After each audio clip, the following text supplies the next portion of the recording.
Well, here we go. This is the last dry day that we're going to see for at least the next week, and a lot of it has to do with that area of low pressure we've been talking about coming up out of the Bahamas.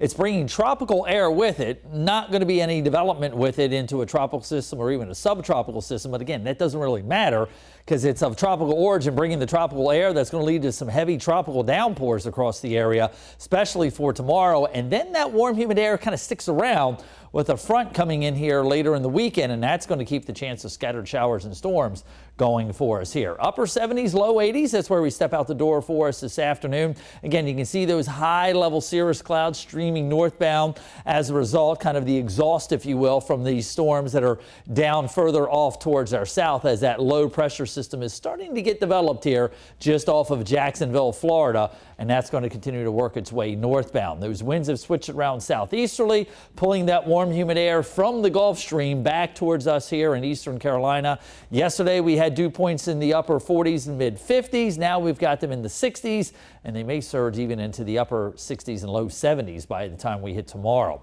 Temperatures today, a couple more degrees than where we are right now. We're talking about mid 80s here. Again, nothing more than just that high level cloudiness working its way through the area.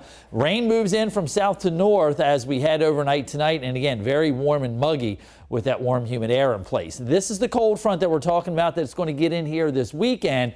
After this storm system coming up along the southeast coast deposits that warm, humid tropical air in for us here, coming basically right out of the Caribbean and the Bahamas into us. That low pressure is going to allow us to see some of that heavier rainfall advancing across the area tomorrow morning. Could be looking at some rainfall at rates of 1 to 2 inches an hour. Then the low goes off of the coast and drier air sweeps in behind it. So we will get drier air coming in here for Thursday or for Friday.